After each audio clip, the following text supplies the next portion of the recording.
मास्टरनी classes. और जैसा कि आप लोग जानते हैं हमारा 21 डेज का प्लेज चल रहा है एमकॉम एंड बीकॉम एंट्रेंस के रिगार्डिंग। सो आज जो मैं आपके सामने वीडियो प्रेजेंट कर रही हूँ वो बिजनेस स्टडीज़ की है।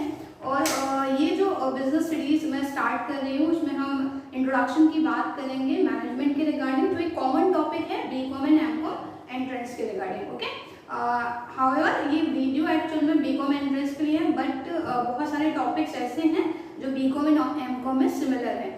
जैसे कि मैनेजमेंट से रिलेटेड उसके जो फर्दर एस्पेक्ट है वो एमकॉम एंट्रेंस में भी है। सो ये जो हमारी वीडियो है बीकॉम एंड एमकॉम दोनों के लिए है। और एक और चीज़ ये उन स्टूडेंट्स के लिए भी बेनिफिशियल है जो 12th में है। हालांकि हम एंट्रेंस पर्पज से इसको पढ़ रहे हैं तो थोड़ा हम शॉर्ट ट्रिक्स मतलब शॉर्ट बेसिस पर चीज़ों को समझेंगे, बिकॉज हम पहले ही आप लोग एक्चुअल में क्या है क्लास 12 स्टैंडर्ड टू सारी चीज़ें पढ़ चुके हो।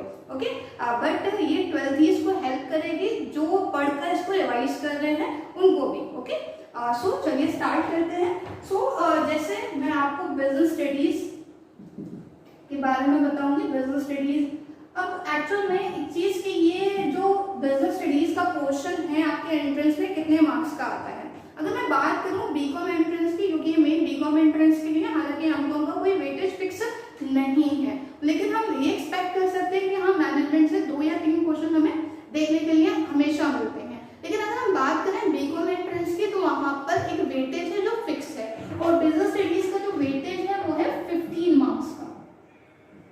तो बिजनेस स्टडीज है मतलब जो 100 मार्क्स का आपका क्वेश्चन पेपर आएगा उसमें 15 मार्क्स की आपकी बिजनेस स्टडीज होगी। अब देखिएगा एक और चीज इसमें कि जैसे हम क्लास 12 की ही बिजनेस स्टडीज कवर करनी है, और जैसे बहुत सारे स्टूडेंट्स को ये डाउट रहता है या वो कोई भी एक्चुअली में बुक प्रेफर करके इसको पढ़ रहे हैं तो काफी पुराने पेपर्स भी हैं उसमें, तो क्लास 11 के भी क्वेश्चन देखते हैं और वो फिर पैटर्न देखते हैं, तो वो कहीं ना कहीं कंफ्यूज हो जाते हैं, नर्वस हो जाते हैं कि ये तो हमने पढ़ा ही नहीं। तो एक्चुअली में क्या था, पहले क्लास 11 का भी सिलेबस आता था, क्लास 12 का भी आता था एंट्रेंस में, बट अब क्या है पिछले 2 साल से सिर्फ 12th लेवल का ही जो एंट्रेंस पर्पस के रिगार्डिंग सिलेबस है वो फिक्स कर रखा है, 11 का सिलेबस नहीं आता है। तो एक बहुत बड़ा जो डाउट रहता है मोस्टली स्टूडेंट्स का वो मैं क्लैरिफाई कर रही हूँ that there is no need to study about the 12th level, मतलब आपको सिलेबस नहीं पढ़ना है। हालांकि एक अंडरस्टैंडिंग तो 11 की रहेगी, बट उसका जो सिलेबस है वो आपको नहीं पढ़ना। 11 का कोई भी पोर्शन नहीं आएगा, सिर्फ 12th क्लास की बिजनेस स्टडीज आएगी। ओके, और 15 मार्क्स की आएगी।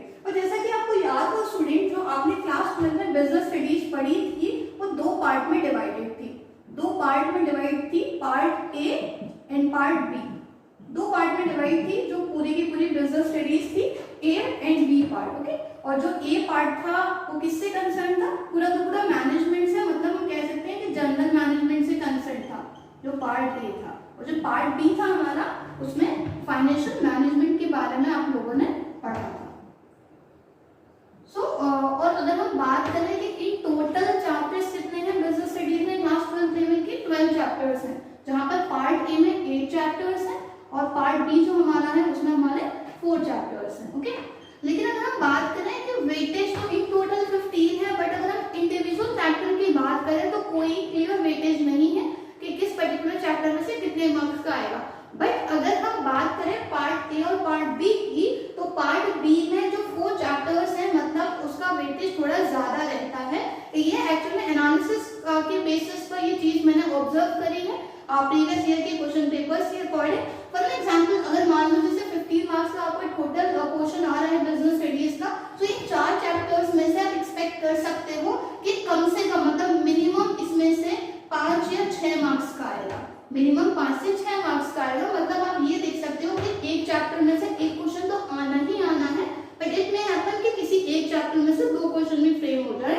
ओके, या किसी 2 चैप्टर में से 2 क्वेश्चन फ्रेम हो जाए, तो मतलब मिनिमम 5 से 6 मार्क्स का रहेगा 4 चैप्टर से। और अगर हम बात करें पार्ट ए की, जहां हमारे पास 8 चैप्टर्स है, तो क्या है अगर मतलब 5 नंबर का पार्ट बी से आना है तो यहाँ पर 10 का रहेगा, अदरवाइज अगर 6 आना है तो ये 9 मार्क्स का रहेगा। ओके, अभी कंफ्यूजन है ना, उल्टा लिखा है 10 to 9, तो इसके बेसिस पर मैंने आपको बताया। ओके, तो ये सबसे पहली बात ये क्लैरिफाई करना जरूरी थी कि कितना आपको कन्फाइंड रहना जरूरी है जब आप कॉम्पिटिशन लेवल की तैयारी करते हो। आपको सिलेबस बहुत अच्छे से पता होना चाहिए कि क्या क्या चीज आपको कवर अप करनी है। सो जैसे मैंने बताया 11th क्लास की बिजनेस स्टडीज नहीं आती, सिर्फ क्लास 12 की आएगी, जहाँ पर हमें 12 पार्ट ए और part B. Okay, I hope कि ये पूरा का पूरा क्लियर हो। अब हम टॉपिक को स्टार्ट करेंगे स्टूडेंट। सो जो हमारा 15 मार्क्स का बिजनेस स्टडीज है, अब उसमें से सबसे पहले हम 1 by 1 part A part B को डिस्कस करेंगे। सबसे पहले हम पार्ट ए का मतलब हम क्रोनोलॉजिकल ऑर्डर में चलेंगे, प्रॉपर जो सिस्टमैटिक मैनर है चैप्टर्स का, जहाँ हम चैप्टर नंबर 1 की बात करेंगे। और जैसे कि मैंने बताया था स्टार्टिंग में कि 12th को हेल्प करेगी जो रिवाइज कर रहे हैं अपने कोर्स को।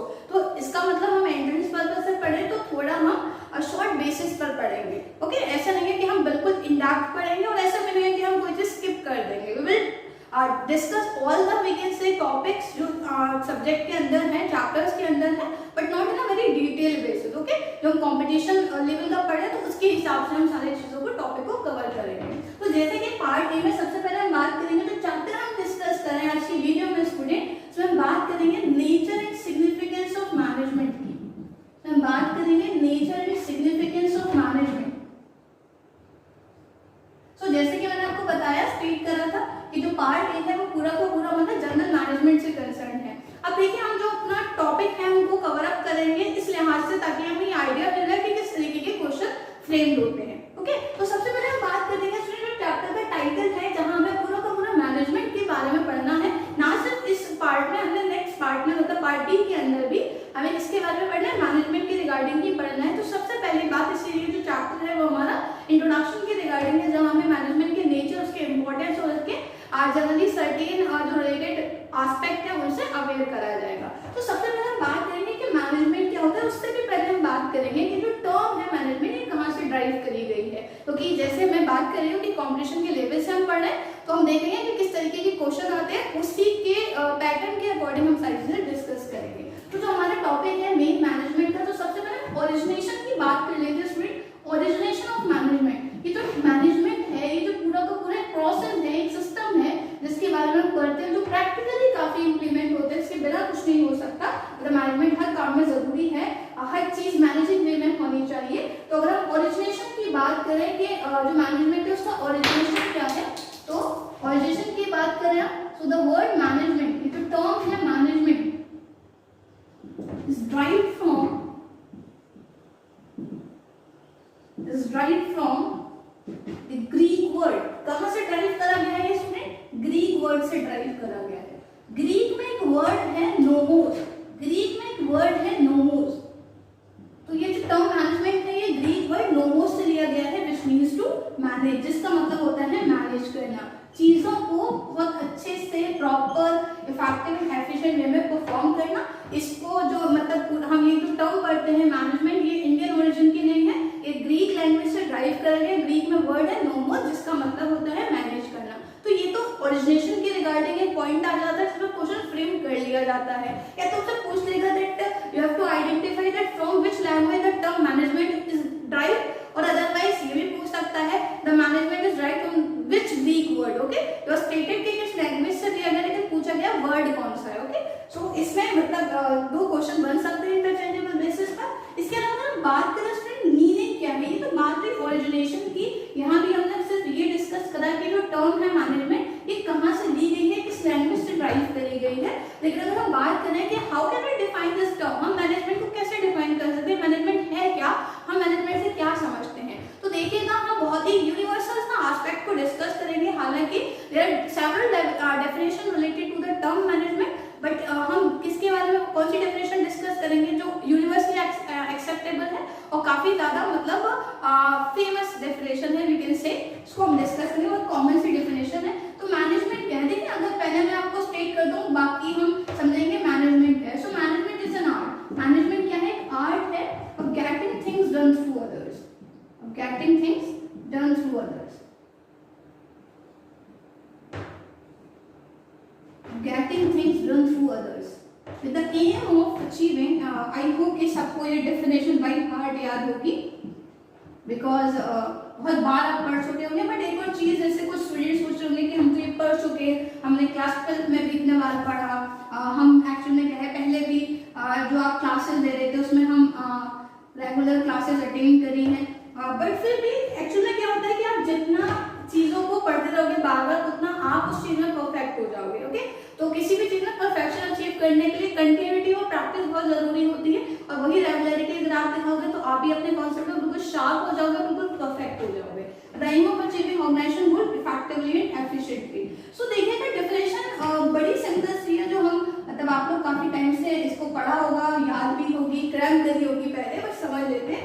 दैट मैनेजमेंट क्या है, सिंपली मैं इसको लेमन आपकी लैंग्वेज में डिफाइन करूं तो मैनेजमेंट क्या है, मैनेजमेंट एक ऐसा प्रोसेस है जहां पर हम अपना काम किसी दूसरे से करा रहे हैं। ओके, हम जो भी काम हमें दिया गया है, हम उसको दूसरों से करवाने में एक्सपर्ट हैं, दूसरों के जरिए वो काम करा रहे हैं। ओके, और ये भी देख रहे हैं कि जिन लोगों से हम काम ले रहे हैं, जिन लोगों से हम अपना काम करा रहे हैं, वो अपना काम बहुत ही वी कैन से एफिशिएंट और इफेक्टिव वे में करें, मतलब काम को टाइम पर करें और जो भी उनको रिसोर्सेज एलोकेट करी गई है उन रिसोर्सेज का वो प्रॉपर यूटिलाइजेशन करें, मतलब कोई भी वेस्टेज ना हो जिससे जो एक्स्ट्रा कॉस्ट है वो इनकम होना शुरू हो जाए, एक्स्ट्रा कॉस्ट है जो कंपनी के एक्सपेंसेस हो उनमें ऐड ऑन होना शुरू हो जाए, ऐसा नहीं होना चाहिए। तो एक्चुअली में क्या है, यहाँ एक्चुअली मैनेजर बहुत ज्यादा काम तो करता है लेकिन वो काम खुद नहीं करता, वो दूसरों से कराता है। ओके, हालांकि मैनेजर को सारे काम देखने पड़ते हैं कि जिन लोगों को काम दे रहे हैं टाइम पर भी, वो रिसोर्स भी सही से यूटिलाइज होने चाहिए, जो हमने प्लान करा है सारी चीजें वैसे ही होनी चाहिए,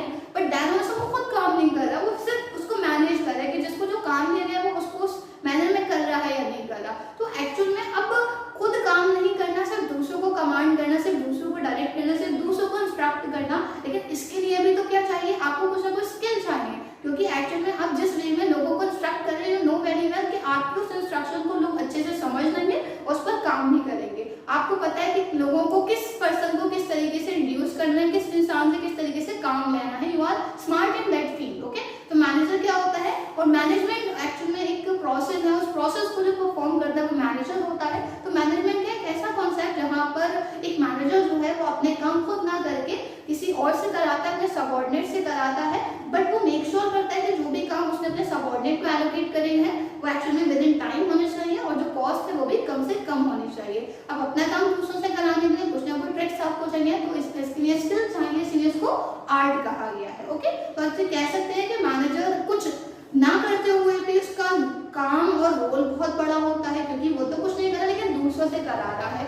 लेकिन कभी कभी क्या होता है कि अगर कुछ भी प्रॉब्लम होती है, कोई कंप्लेन होती है, तो डायरेक्टली जो अकाउंटेबिलिटी होती है वो मैनेजर के ऊपर आती है। फॉर एन एग्जाम्पल, जैसे आप किसी रेस्टोरेंट में गए, पर मान लीजिए और जो वेटर से कोई गलती हुई, या तो आपका ऑर्डर एक्चुअल में क्या है सही नहीं आया, या मान लीजिए उसके हाथ से आपके कपड़ों पर कुछ गिर गया, या एक्चुअल में क्या है वो आप वहाँ के जो भी कैसे सर्विस है उससे खुश नहीं हो, आप बार बार बुला रहे हो, कॉल कर रहे हो, वेटर नहीं आ रहा है, ऑलरेडी बहुत लेट आ रहा है, तो आपने कहा कॉल योर मैनेजर। ओके, आप उससे बात भी करना चाहते हैं, आपने कहा कि अपने मैनेजर को बुलाओ। तो एक्चुअल में क्या है, जो काम अगर सही से नहीं होगा who will be accountable, manager. तो मैनेजर करता भी है बहुत कुछ और नहीं भी करता, दोनों ही बात है। मतलब ये क्या बात है कि अगर मैनेजर दूसरों से काम निकलवाने में एक्सपर्ट है तो उसकी बल्ले बल्ले है, ठीक है, वो बैठे हुए अपने आराम से राजा बन के काम दूसरों से कराएगा, और इसके लिए क्या चाहिए, स्किल चाहिए, इसलिए इसको आर्ट कहा गया। एक और चीज स्टूडेंट ध्यान रखिएगा, मैं इसको समर फॉर्म में बताऊं, अगर मैं इसको समर फॉर्म में बताऊं, एक अगर हम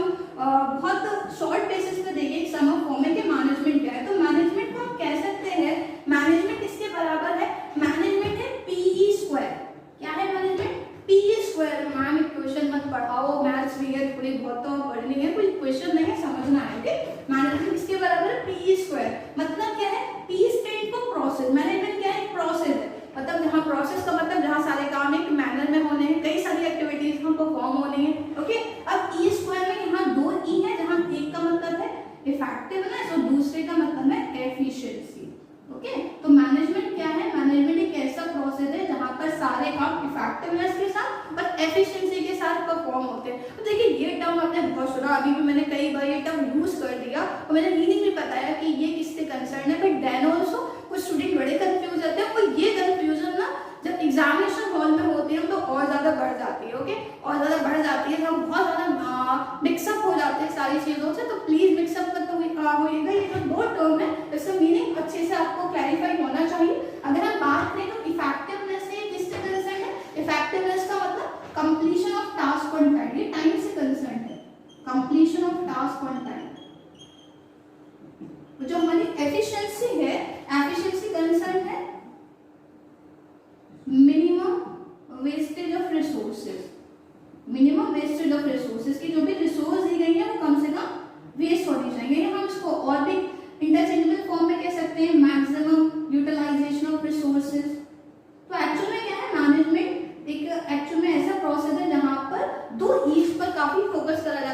इफेक्टिवनेस एंड एफिशिएंसी, क्योंकि अगर ये दोनों नहीं होंगे, दोनों में से कोई एक स्किल या फीचर लैक करेगा तो हम काम को एक्सपेक्टेड मैनर में एंड तक नहीं ले जा सकते, उसको अंजाम नहीं दे सकते अपने काम को। तो that's why this second management is equal to P square, that is it is a process which is mainly concerned with order to bring efficiency and effectiveness in the work of others, जिनसे हम अपना काम करा रहे हैं। Okay, तो ये concept आपने बहुत बार पढ़ा होगा, ये कुछ हो सकता है अभी आपने न्यू सीखा हो, उसको याद रखिएगा। क्या है इफेक्टिवनेस का मतलब क्या है, एफिशिएंसी का। और एक और चीज स्टूडेंट कि कभी कभी मैं क्वेश्चन कंफ्यूज कर देते हैं, जब इफेक्टिवनेस और एफिशिएंसी पर क्वेश्चन आता है तो क्या जरूरी है कि एक मैनेजर को या मैनेजर मतलब खुद जब इफेक्टिव एंड एफिशिएंट होगा तब जब वो दूसरों को इफेक्टिव और एफिशिएंसी के साथ डायरेक्ट कर सकता है, तो अगर मान लीजिए कोई एक पर्टिकुलर मैनेजर सिर्फ इफेक्टिव और एफिशिएंट नहीं है तो क्या वो एक गुड मैनेजर है, the answer will be no.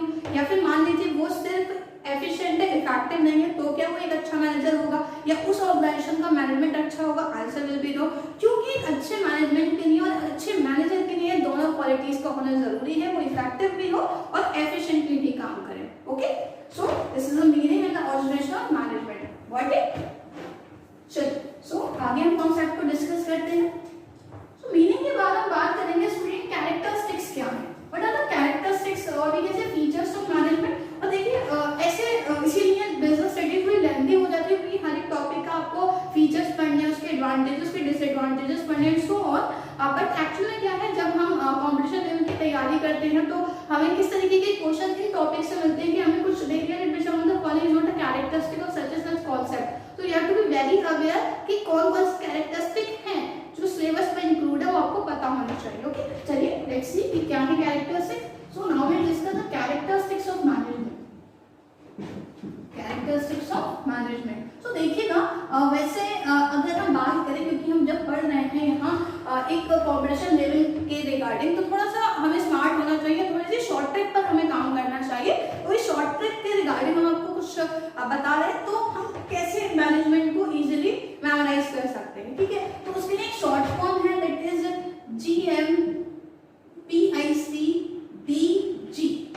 अब मैम ये तो कौन सी शॉर्ट फॉर्म कुछ मिलने नहीं रही, तो इससे हम कुछ बनाएंगे। ठीक है, GM stand for good morning. Okay, good morning pick दोगे, मतलब एक्चुअल में क्या है, जब एक्चुअल में कोई भी चीज हम इस पे काम कर रहे हैं तो हम बेसिकली जो हमारे नियर एंड डियर हैं तो हम उनको क्या करते हैं, विश करते हैं, good night, good evening, good morning and so on. तो एक्चुअल में क्या है, इसको ही अपना फ्रेंड बना लीजिए। ठीक है, कुछ भी मतलब सब्जेक्ट को भी, तो एक्चुअल में उससे याद रखिए गुड मॉर्निंग पिक दोगे।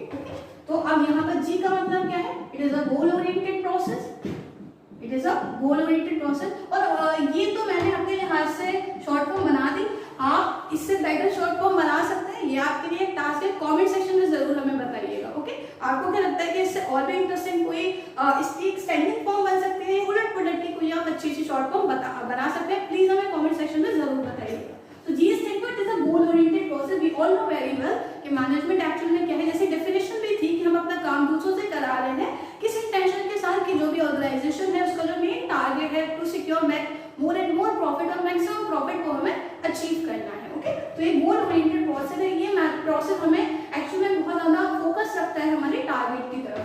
And stands for it is a multi dimensional activity, it is a multi dimensional activity. Multi dimension as you know, multi का मतलब मैनी, तो एक्चुअली एक ऐसी एक्टिविटी है जहां कई सारी डायरेक्शन में काम करना होगा। किसको काम करना होगा, मैनेजमेंट कौन करता है, तो जो पर्सन मैनेजमेंट एक्टिविटीज को परफॉर्म करता है उसको मैनेजर बोलते हैं। तो एक्चुअल में क्या है, जो भी पर्सन मैनेजमेंट एक्टिविटीज में एंगेज होते हैं उनको कई सारे रोल परफॉर्म करने पड़ते हैं, कई सारे डायरेक्शन में काम करना पड़ता है। जैसे अगर हम बात करें मैनेजर को, बेसिकली यहाँ 3 कैटेगरीज है कि क्या करना है, मैनेजमेंट ऑफ टाइम, टाइम को मैनेज करना है। ओके, ये देखना है कि काम टाइमली हो रहा है या नहीं हो रहा। ओके, इसके अलावा मैनेजमेंट ऑफ रिसोर्सेज, रिसोर्सेज जो भी हैं उनको मैनेज करना है, ये देखना है कि रिसोर्सेज प्रॉपर्ली इस्तेमाल हो रही है, रिसोर्सेज की जो डिमांड है या रिक्वायरमेंट है उसके अकॉर्डिंग रिसोर्सेज अवेलेबल है या नहीं है, सो ऑन। इसके अलावा मैनेजमेंट ऑफ ऑपरेशन, जहां पर जो भी प्रैक्टिकल एक्टिविटीज है उनको देखना है कि जो भी ऑपरेशनल एक्टिविटीज हैं वो प्रॉपर वे में चल रही है जैसे प्लान करा गया था या नहीं। ओके, तो अगर हम बात करेंगे जो मैनेजमेंट ऑफ टाइम है, ये हमने अभी पढ़ा था पीछे, टाइम किससे कंसर्न है, मतलब मैनेजमेंट ऑफ टाइम के लिए एक टर्म क्या होगी, एक वन वर्ड सब्स्टिट्यूशन क्या होगा, जो अभी हमने पढ़ा था। Effectiveness is concern with time. Resources की बात करें efficiency will be there. And अगर ऑपरेशन की बात करें so there is a mixture of both effectiveness and efficiency. तो मैनेजमेंट ऑफ टाइम मतलब यहाँ इफेक्टिवनेस, ये भी देखना है कि टाइम पर हो और रिसोर्सेज भी वेस्ट ना हो। ऐसा नहीं कि काम पे टाइम पर हो रहा है लेकिन कॉस्ट बहुत ज्यादा आ रही है। कैसे कॉस्ट ज्यादा आ रही है? अभी जो रिसोर्सेज अवेलेबल है उनको मिसयूज करा जा रहा है या प्रॉपर्ली उसको यूटिलाइज नहीं करा जा रहा है। ओके, मैनेजमेंट ऑफ ऑपरेशन में ये दोनों चीजें क्या होंगी? इन दोनों का मिक्सचर होगा। ओके, मतलब इफेक्टिवनेस एंड एफिशिएंसी, सारे के सारे जो काम है वो इफेक्टिव एंड एफिशिएंट फॉर्म में होने चाहिए। ओके, सो जीएम पिक अब P stand for it is all pervasive. क्या है मैनेजमेंट? परवेसिव है। And pervasive means universally applicable. Yes, बिल्कुल यूनिवर्सली एप्लीकेबल। तो एक्चुअल में क्या है, जो हमारा मैनेजमेंट है क्या है? यूनिवर्सली एप्लीकेबल है। मतलब ऐसा नहीं है कि मैनेजमेंट सिर्फ हमें बिजनेस में ही करना है, सिर्फ अपने बिजनेस को ही एक प्रॉपर एक्टिविटी या सिस्टमैटिक फॉर्म में हमें रन करना है और सारे काम टाइम पर और कॉस्ट इफेक्टिव मैनर में, एफिशिएंट मैनर में करने हैं। नहीं, कोई भी हमारा चाहे बिजनेस हो चाहे नॉन बिजनेस हो, हम एक्चुअली क्या करते हैं? मैनेजमेंट करते हैं। चाहे हमारा घर हो चाहे हमारी लाइफ हो, हम सबको क्या करते हैं? मैनेज करते हैं। तो परवेसिव क्यों बोला जाता है? क्योंकि मैनेजमेंट की रिक्वायरमेंट ना सिर्फ प्रॉफिटेबल ऑर्गेनाइजेशन को है बल्कि जो नॉन प्रॉफिटेबल ऑर्गेनाइजेशन है, जो सोशल ऑर्गेनाइजेशन है, पॉलिटिकल ऑर्गेनाइजेशन है, सारे इंस्टीट्यूशन या सारे ऑर्गेनाइजेशन में किसकी जरूरत होगी? मैनेजमेंट की जरूरत होगी। इसके अलावा PI stand for it is an intangible force. It is an intangible force. Management क्या है? इंटेंजिबल फोर्स है। इंटेंजिबल बड़ा सुना सा वर्ड है, बिल्कुल पढ़ा होगा आपने, अकाउंटेंसी में ज्यादा पढ़ा होगा ये शब्द। ओके, ये वर्ड इंटेंजिबल जिसका मतलब होता है which we can't see what are only we can experience or feel that। तो एक्चुअली क्या मैनेजमेंट भी एक ऐसी फोर्स है जिसको ना तो हम देख सकते हैं ना ही छू सकते हैं, सिर्फ हम उसको एक्सपीरियंस कर सकते हैं, सिर्फ हम उसको फील कर सकते हैं। वहाँ के जो काम की स्पीड है, जिस तरीके से काम हो रहा है और जिस तरीके से वहाँ की सर्विसेज हमें मिल रही है, उसको देखते हुए हम कहीं ना कहीं मतलब ये स्टेटमेंट देते हैं कि yes this particular organisation is good in management, this have the efficient management, this particular organisation doesn't have enough मतलब एफिशिएंट मैनेजमेंट और इनएफिशिएंट मैनेजमेंट हम इंटरचेंजेबल वे में कह सकते हैं। तो एक्चुअली में क्या है, यहाँ पर ये इंटेंजिबल फोर्स है क्योंकि मैनेजमेंट ऐसा कोई पर्टिकुलर कोई मटेरियल नहीं है, कोई चीज नहीं है, इसका कोई फिजिकल एग्जिस्टेंस हो, एक प्रोसेस है, एक एक्टिविटी है जो ह्यूमन के अकॉर्डिंग परफॉर्म करी जाती है, जिसका कोई भी फिजिकल एग्जिस्टेंस नहीं है। ओके, इसके अलावा PIC it is a continuous process. Management कैसा प्रोसेस है? Continuous process. क्यों कंटीन्यूअस प्रोसेस है? क्योंकि अगर हम बात करें मैनेजमेंट के रिगार्डिंग तो जब कोई भी ऑर्गेनाइजेशन की अगर हम बात करें, कोई भी ऑर्गेनाइजेशन है, ओके, जैसे क्लास अब देखिए मैं आपने कहा था क्लास 11 का सिलेबस नहीं आएगा, बट एक्चुअली आपको कुछ तो पता होगा सर, कंपनी अकाउंट्स तो क्लास 12 के लेवल पर भी आपको एंट्रेंस करनी पड़नी है। तो कंपनी की फीचर होती है परपेचुअल सक्सेशन। ओके, मतलब इसका मतलब ये है कि मेंबर्स में come and go but company goes on forever, company doesn't and. ठीक है, कंपनी की डेथ कभी नहीं होती, कंपनी कभी खत्म नहीं होती। तो क्या ये सिर्फ कंपनी में फीचर है? व्हाट अबाउट दोज ऑर्गेनाइजेशन जो अपनी एंटरप्राइज को रन कर रहे हैं अंडर द पार्टनरशिप एक्ट और under the cooperative society act और अंडर द HUF? तो अब उन लोगों के बारे में क्या है कि उनके लिए परपेचुअल सक्सेशन नहीं होता है? Then answer will be yes, होगा। पार्टनरशिप में भी कंडीशंस हैं कि कम से कम 2 लोग होंगे तो पार्टनरशिप होगी और साउंड माइंड और सो ऑन, डिफरेंट कंडीशंस है उसके रिगार्डिंग। तो एक्चुअल में क्या है कि कोई भी ऑर्गेनाइजेशन हो, सिर्फ वो कंपनी, कोई भी फॉर्म ऑफ बिजनेस हो, तो हर एक जो enterprise in whatever form they are registered और ऑपरेटिंग, उनकी इंटेंशन ये होती है कि वो अपने एग्जिस्टिंग बिजनेस को कंटिन्यू करें। ओके, अब वो बढ़ाते रहें और एटलीस्ट अगर वो ग्रो एक्सपेंड नहीं कर पा रहे तो उसी लेवल पर सर्वाइव करें। ओके, तो एक्चुअल में क्या है, हर एक बिजनेस क्या करना चाहती है? लगातार काम करना चाहती है। ओके, कंटिन्यूटी एस्पेक्ट में काम करना चाहती है। तो जो बिजनेस आप अपना लगातार चलाना चाह रहे हो तो बिजनेस के लिए एक सबसे इंपॉर्टेंट जो चीज है, क्योंकि अगर आपके बिजनेस में काम प्रॉपर नहीं होगा, टाइम पर नहीं होगा, आपके रिसोर्सेज बहुत वेस्ट होते रहेंगे तो आपका नुकसान होता रहेगा, और नुकसान होगा तो आप लॉस, मतलब आपका लॉस हो रहा है, परपेचुअल कंटिन्यूअस लॉस हो रहा है, फिर से आपके ऑर्गेनाइजेशन वाइंड अप हो जाएगी। तो इसलिए जनरली क्या है कि अगर कंटिन्यूटी अप्रोच है और हर बिजनेस में होता है तो वो क्या करेंगे, सारे काम इफेक्टिव और एफिशिएंट फॉर्म में करेंगे। इसका मतलब वो मैनेजमेंट का यूज करेंगे और कंटिन्यूटी के साथ, क्योंकि बिजनेस उनका लगातार चल रहा है। They have intention to conduct और carry on their business organisation in a continuous form, continuous basis. तो एक्चुअल में क्या है, मैनेजमेंट भी क्या होगा, कंटिन्यूटी के साथ का फॉर्म होगा। D it is stand for it is dynamic in nature. Management का नेचर क्या है, डायनामिक है।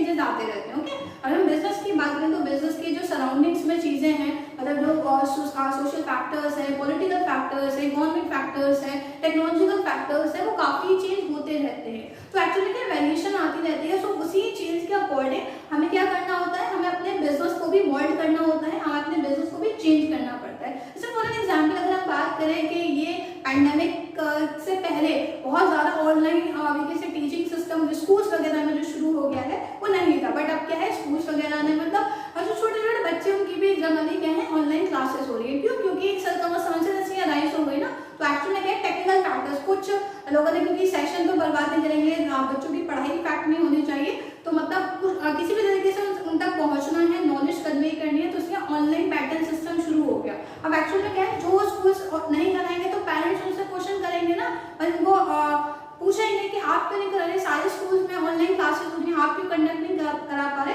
तो एक्चुअली में क्या है इसलिए जरूरी होता है कि जिस तरीके से हमारे चारों ओर हमारे सराउंडिंग में चीजें बदलती हैं, उसी के अकॉर्डिंग हमें अपने ऑर्गेनाइजेशन को ढालना पड़ता है, मोल्ड करना पड़ता है उसी के अकॉर्डिंग। इसलिए बोला जाता है कि डायनामिक है। हम मैनेजमेंट को मतलब जो प्रोसेस हम चला रहे हैं अपने बिजनेस को, जिस तरीके से हम रन कर रहे हैं, जैसे कि एक्टिविटी का इस्तेमाल करके, तो हम क्या कर सकते हैं, उनको चेंज कर सकते हैं according to the requirement of the से जो कंडीशंस हैं या जो सर्कमस्टांसेस हैं उनके अकॉर्डिंग। इसलिए इसको क्या बोला जाता है, that it is dynamic in nature. The last one is जी।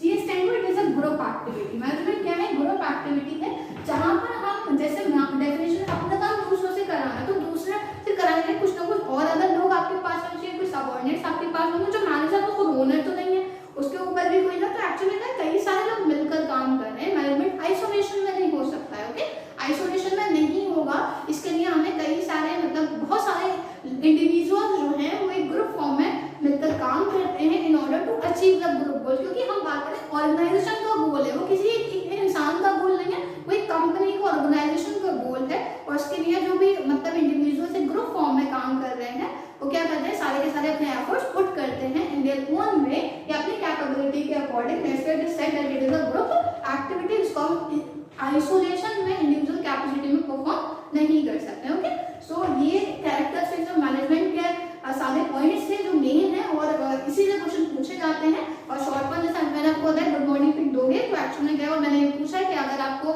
इससे अच्छा आप कुछ बता सकते हैं तो प्लीज हमें कमेंट सेक्शन में जरूर बताइएगा। सुने, सो ये कैरेक्टरिस्टिक्स के रिगार्डिंग क्वेश्चन कैसे आता है इस टॉपिक पर, तो आपसे पूछेगा इसमें से बताइए कि कौन सी कैरेक्टरिस्टिक है या कौन सी कैरेक्टरिस्टिक नहीं है। ओके, सो आई होप अब आपको क्लियर है कौन कौन सी कैरेक्टरिस्टिक्स हैं।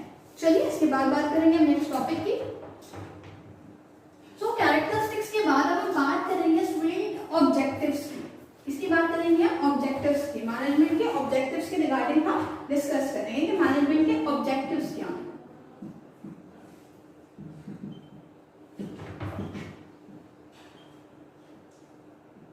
मैनेजमेंट के ऑब्जेक्टिव्स की अगर हम बात करें, सो मैनेजमेंट के ऑब्जेक्टिव्स को 3 कैटेगरीज में डिवाइड कर रखा है। मैनेजमेंट के ऑब्जेक्टिव्स को 3 कैटेगरीज में डिवाइड कर रखा है। दैट इज, अगर हम बात करें सबसे पहले आता है ऑर्गेनाइजेशनल, जिसको हम इकोनॉमिक ऑब्जेक्टिव के नाम से भी जानते हैं, क्योंकि बिजनेस पढ़ रहे हैं ना, कोई भी बिजनेस किसी भी फॉर्म में कर रहे हो आप, तो क्या होता है, मतलब इकोनॉमिक का मतलब तो पैसे कमाने से कंसर्न होता है। सोशल ऑब्जेक्टिव है पर्सनल या ह्यूमन या फिर इंडिविजुअल, इंटरचेंजेबल टर्म्स है इसके रिगार्डिंग।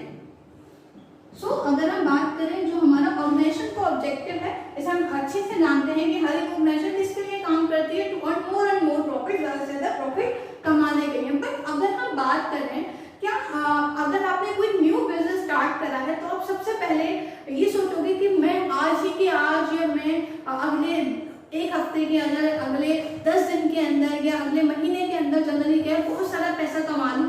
तो अगर आप बहुत लालची हो रहे हो बहुत इनिशियल स्टेज पर, तो ये आपके बिजनेस के लिए काफी ज्यादा हार्मफुल हो सकता है। क्यों? क्योंकि उस तरीके के मतलब जो आप काम कर रहे हो, जो आप सर्विसेज अगर रेंडर कर रहे हो, अगर आप सर्विस फील्ड में हो तो आपकी जो आप सर्विस रेंडर कर रहे हो और भी लोग हैं जो सेम टाइप की सर्विसेज रेंडर कर रहे हैं। अगर आप कुछ मैन्युफैक्चर कर रहे हो तो आप मोनोपोली नहीं है आपके पास, आप सिंगल सेलर नहीं हो, सिंगल मैन्युफैक्चरर नहीं हो, तो आप क्या नहीं कर सकते, आप बहुत तो इनिशियल स्टेज पे बहुत ज्यादा ग्रीडी नहीं हो सकते। तो इनिशियल स्टेज पर हर इंसान को ये समझना जरूरी होता है, और ये प्रैक्टिकली इम्प्लीमेंट भी करा जाता है बड़ा अप्रोच कि एक्चुअल में क्या है, जब आप कोई भी नया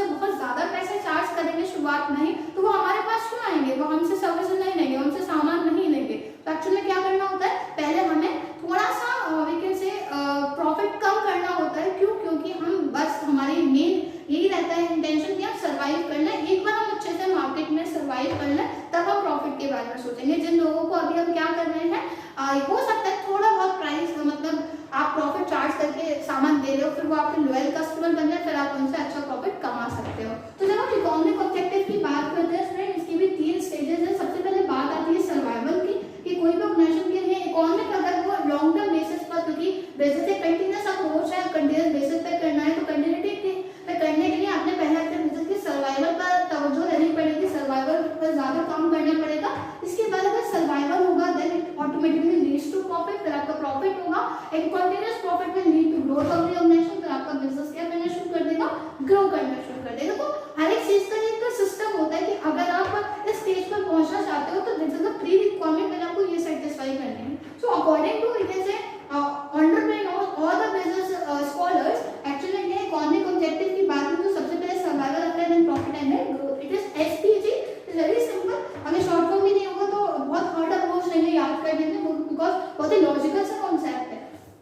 सोशल ऑब्जेक्टिव की बात करें तो वो सारे एक्टिविटीज जो कोई भी ऑर्गेनाइजेशन सोसाइटी के बेनिफिट के लिए परफॉर्म कर रही है। ओके, मतलब जिससे कोई ना कोई बेनिफिट सोसाइटी को मिल रहा है, सोसाइटी को कुछ ना कुछ बेनिफिट प्रोवाइड करने के लिए कोई भी काम करा जा रहा है, तो किसमें आएगा, सोशल ऑब्जेक्टिव में आएगा स्टूडेंट। जैसे हम देखते हैं, अगर हम बात करें तो बहुत सारी ऐसी ऑर्गेनाइजेशन है जो क्या करती है, जो एम्प्लॉयमेंट जनरेट कर रही है डिसएडवांटेज सेक्शंस के लिए या वीकर सेक्शंस ऑफ सोसाइटी के लिए, या जो फिजिकली डिसेबल्ड है उनके लिए कोई बैठे का काम, but there are skill but actually में वो कहीं ना कहीं थोड़े फिजिकली डिसेबल है, तो उनके लिए कुछ ना कुछ जॉब्स निकाल देंगे, तो उससे ये किस में आएगा, ये सोशल ऑब्जेक्टिव में आएगा। फॉर एग्जांपल जैसे आप देखते हो काफी एडवर्टीजमेंट कि आप जनरली क्या करें, हमारे ये प्रोडक्ट लेस का इतना % बच्चों के एजुकेशन के लिए जाएगा, तो ये भी क्या है, ये भी actually social objective. For example PNG group है, रिलायंस है, तो एक्चुअली में क्या है, ये कुछ ना कुछ कंट्रीब्यूट करते हैं अपने प्रॉफिट का, अपने टर्नओवर को कुछ % सोशल सोसाइटी के लिए, जिससे वो सोशल ऑब्जेक्टिव को भी फुलफिल करते हैं। हालांकि ये सोशल ऑब्जेक्टिव आज के टाइम पीरियड में आपकी मर्जी नहीं है,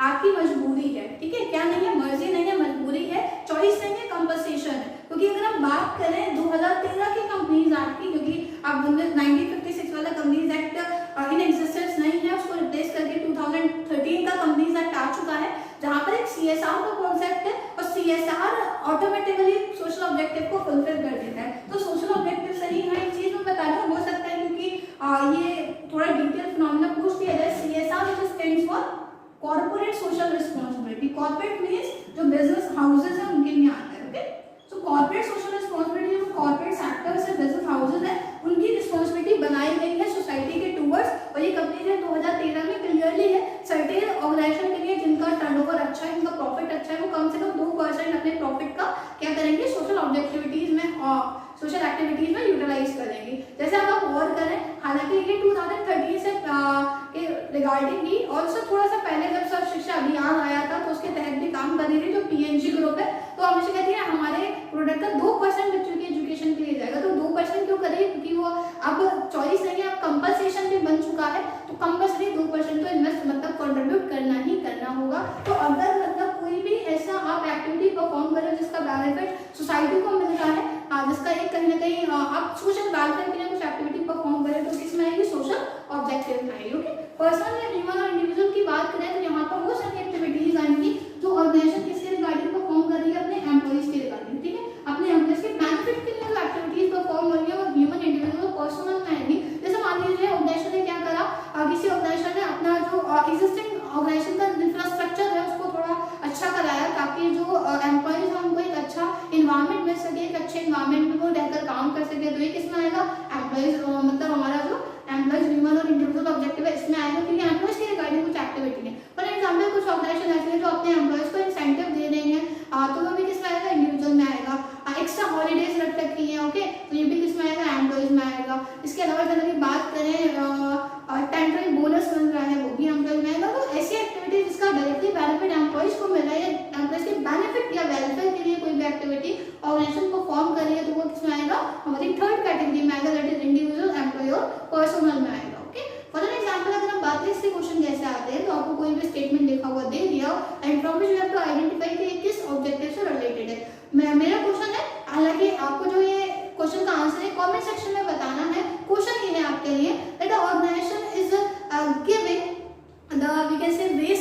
item, waste item to the poor person. Okay, जो ऑर्गेनाइजेशन है वो जो वेस्ट आइटम है वो पुअर पर्सन को दे रही है, तो कौन से ऑब्जेक्टिव में आएगा? ऑर्गेनाइजेशन, सोशल या पर्सनल? कमेंट सेक्शन में जाकर जरूर बताइएगा। हालांकि बहुत सिंपल सा क्वेश्चन था, बट जनरली कॉन्सेप्ट पढ़ने तो पूछ लिया। हालांकि जब मैं नेक्स्ट अप्रोच पर आऊंगी, मतलब कि चैप्टर एंड होगा, उसके बाद हम कुछ क्वेश्चन सेशन जरूर कंडक्ट करेंगे। ओके, सो यहाँ हमने बात कर ली ऑब्जेक्टिव्स ऑफ मैनेजमेंट क्या है। ओके, चलिए अब हम बात करते हैं मैनेजमेंट के ऑब्जेक्टिव्स के बाद मैनेजमेंट की सिग्निफिकेंस की।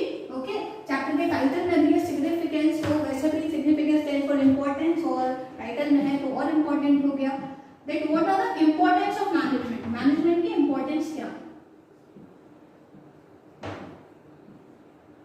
मैनेजमेंट के इंपॉर्टेंस की अगर हम बात करें स्टूडेंट, तो चलिए देख लेते हैं क्या इंपॉर्टेंस है मैनेजमेंट के। तो मैनेजमेंट के इंपॉर्टेंस की बात करें, सबसे बड़ा जो सिग्निफिकेंट फीचर है, सिग्निफिकेंस है मैनेजमेंट को, क्या है? It helps in achieving organisational goal. Very simple, because already we have discussed in the characteristic of management that actually में क्या है, ये गोल ओरिएंटेड प्रोसेस है। अगर हम इस प्रोसेस को फॉलो करेंगे तो हम अपने जो टारगेट है ऑर्गेनाइजेशन को, अपने टारगेट को, एम को इजीली अचीव कर लेगी। तो एक्चुअली क्या कर रहा है मैनेजमेंट? ऑर्गेनाइजेशन के गोल को, ऑर्गेनाइजेशन के गोल को अचीव करने में हेल्प कर रहा है, that is to secure more and more profit. Okay, इसके अलावा it helps in achieving social objective.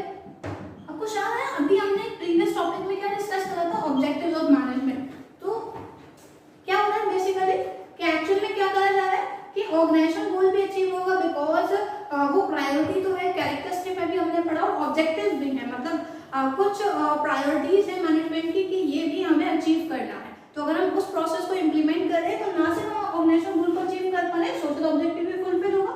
इसके अलावा जो हमारा जनरली क्या है, it helps in development of society, social development भी होगा, बिकॉज हम क्या कर रहे हैं, सोशल ऑब्जेक्टिव को फुलफिल कर रहे हैं। So obviously there will be some development in the society. Okay, इसके अलावा अगर हम बात करें तो एक्चुअल में अगर मैनेजमेंट ये ऑब्जेक्टिव से ही कंसिडर है तीनों में, इसके अलावा it helps in creating dynamic environment. It helps in creating what? Dynamic environment. जैसे हमने कैरेक्टरिस्टिक में पॉइंट पढ़ा था स्टूडेंट, इसका नेचर क्या है? डायनामिक है। ओके, कि इसका नेचर क्या है? ये डायनामिक है। तो एक्चुअल में क्या है डायनामिक का मतलब which we can easily change, इसको हम क्या कर सकते हैं? इजीली चेंज कर सकते हैं। तो मैनेजमेंट हमारी हेल्प करे ऐसे एनवायरनमेंट को बिल्डअप करने में जो हम रिक्वायरमेंट के अकॉर्डिंग, कंडीशंस के अकॉर्डिंग इसको मॉडल कर सकते हैं, चेंज कर सकते हैं। ओके, एक डायनामिक एनवायरनमेंट को क्रिएट करने में हेल्प कर रहा है। इसके अलावा स्टूडेंट जनरली अगर हम बात करें सिग्निफिकेंस की, और क्या है? So it helps in ensuring और we can say increasing efficiency.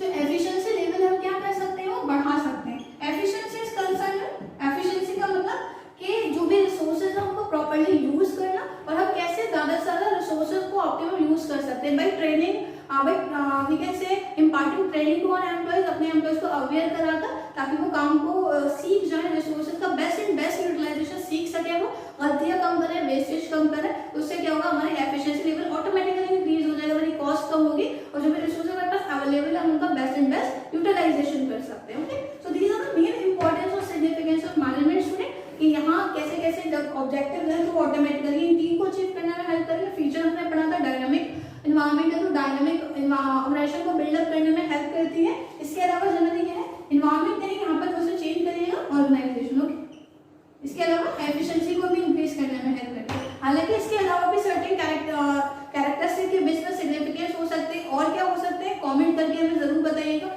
Okay, तो क्वेश्चन कैसे आएगा, आपसे पूछेगा कि इंपॉर्टेंस कौन सी है, कौन सी नहीं है। आई होप यहाँ तक आपको क्लियर हुआ हो स्टूडेंट। सो प्लीज आपको जो वीडियो के रिगार्डिंग जो भी आपका ओपिनियन है वो आप जरूर हमसे शेयर करिए कमेंट सेक्शन में जाकर। क्या इंप्रूवमेंट आपको लगता है, कैसी आपको वीडियो लगी, कमेंट सेक्शन में जरूर बताइए। और वीडियो अच्छी लगी तो प्लीज लाइक जरूर करिए ताकि हमें भी मोटिवेशन मिले, और अपने फ्रेंड सर्कल में शेयर करिए, चाहे वो 12th हो, क्योंकि उनको भी रिविजन में हेल्प करेगी। और जो भी